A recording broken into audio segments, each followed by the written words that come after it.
You have this kind of, it's a mirthful look on your face as you're going in behind the cameras as that is unfolding. What are you thinking at that moment? So I wanted to spring the trap on these guys because I thought in the Twitter feeds and everything like that, they were so one-sided. So what we didn't tell anybody. It was just Jared. I got permission from Jared. The next day I sat with Jared and said, he and I were kind of partners in the campaign. I said, look, here's how we're going to bring them, and here's what we'll do. We're going to get them in a room, line them up with mics, have Trump come down and talk to them, hug them and everything like that. And then we're going to let the media know that we're ending our debate prep, which technically we are, and just let them in and spring the trap and hit them with a full volley of Paula Jones. He raped me, right? And just hit them, right? Clinton's actions versus Trump's words. And then have them at the debate where Clinton's got to walk by him. They're going to be in the family section, in the VIP seats right there, and Bill Clinton's going to have to walk by him because these ladies are so mad, they're going to grab a piece of Bill Clinton on national TV and read the Riot Act. And so Trump didn't know about it. Reince didn't know about it. And we got Hope Hicks in on the thing at the last second to get him in and everything like that. So we walk up. We're now in the presidential suite at the hotel. We're doing some debate prep and everything like that. Trump's off to the side. I told Jared, we got to go tell him. Walk up, and Trump, as often would do, would kind of lean back and almost close his eyes and say, okay, here's what we got. We got Paula Jones and all the women that Clinton assaulted, plus we got the rape victim, right? And they're all fired up. You're going to go down. The media knows you're doing a debate prep. You're going to spend 10 or 15 minutes with them, hear their stories, commensurate with them, talk to them. Then you're going to sit in the middle. We're going to open the door, and they're going to come in, and we're going to fucking hit them. Okay, and I'm sitting there, I'm making my pitch, right? I go, what do you think? He goes, I love it. So just Jared and I, we grab Trump, and don't tell Reince or anybody. We just slip out of the room. We got a service elevator. We go right down. And the thing is, and as soon as, that's where I went over, I had to see when we sprung the door, and and of course, the guys that came in are the ones I detest the most. They're all, and the door's open, they go, is it appropriate to grab women without their permission? And they're all yelling, and they get in there, and it's like, what is this? And they hit a volley. And my girl, Paula Jones, the first one, Bill Clinton raped me, right? And just boom, and they hit it. It was perfect. And it was that got us momentum. Now, what happened backstage was, remember, at the other debate, they had put Mark Cuban right down in Trump's eyesight. And I said, no. The deal is Cuban's going to be back in the dark. It's all these his seats. And I said, and the guys at the commission go, well, we can't control it. We don't have security control. I go, what do you mean? I'll get the Secret Service and take him out. But he can't be sitting right in Trump's line. That's just not the way it's going to work. These guys go, oh, no. We don't have security, and he's got to stay. So here, I go up and tell him, I said, hey, here's actually the seating for the VIPs. And it's all of them. He goes, oh, no, that's family only. Yeah. I said, it's family only? That's interesting, because Claire McCaskill is sitting with the Clintons. So it's just VIPs. These are our VIPs. Melania and Ivanka are going to sit in the first row in back of them, right?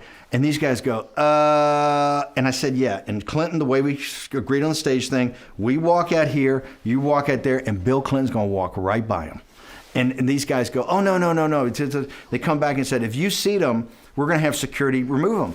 I said, hang on. We just had a debate 2 weeks ago. You couldn't move Cuban because you don't have security. They go, oh, yeah. And so we have this massive fight. And so we're down now to 90 seconds before showtime. I go up to Mr. Trump and I say, okay, look, here's the drill.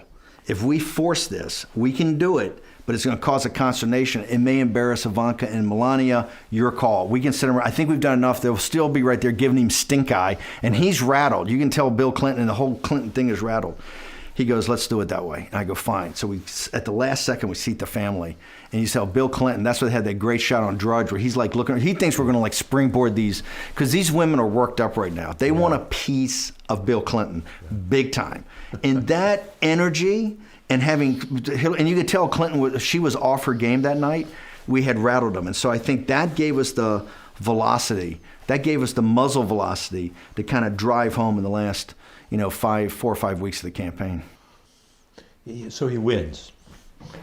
Well, that ground has been covered. Well, one part maybe has when we say wins, I'm the 100% metaphysical certitude, and we get the exit polls at 5 o'clock. Right. So the exit polls at 5 o'clock are We're tied in Iowa and Ohio, that I had us up like 3 or 5 points. Tied. We're losing everywhere else, including blown out in Pennsylvania, blown out in Florida. This is like I forget the total number. I think it was like a 350 electoral vote, 400 electoral vote. This is a landslide. We are blown out. I mean, it is a catastrophe. And I'm sitting there, we step on the balcony, it's so bad that Jared and I, nobody should see these. Right. And we look at them and I go, we can't be that far off. We got this thing. We're over top of Wisconsin. I mean, we're competitive in Pennsylvania. It can't be this bad. And he goes, Jared says, hang on a second, he calls Drudge. And Drudge goes, fuck these things. This is all corporate media. This is all fucked up. They're lying. So I feel better. And we called Trump, and Trump goes, hey, we left it all on the field. Nothing else we could have done. And we decided that since we get the kids and we get Don Jr. and some others get on talk radio, the Mark Levin show, and hey, we got to. And it was a big lesson. We heard almost instantaneously, people came to us and said the newsrooms, were high-fiving and people were laughing. This is Trump, not just a defeat. This is going to be to crush this thing, right? All this disruption and all Trump stuff and all these kind of guys in red hats, it's over. And it was a huge lesson for me because it started to play out exactly like, the only thing that concerned me is the Detroit Free Press called, I think it was 8 or 9 o'clock, right out of the box, they called Michigan for Hillary Clinton. And they are, in 150 years, I don't think they've ever been wrong. That's not like some broadcast TV thing that's got guys. They're on it. And I go, man. I said, that's that, because I think we're going to win Michigan. Michigan, I got, we got this. And I think it was around midnight. It was right after Ohio and a couple others came in. We had like 5 states that hadn't been called. At midnight, for the first time in their history, the Detroit Free Press reversed it and said, too close to call. Mm-hmm. And that's when I said, Trump's president of the United States.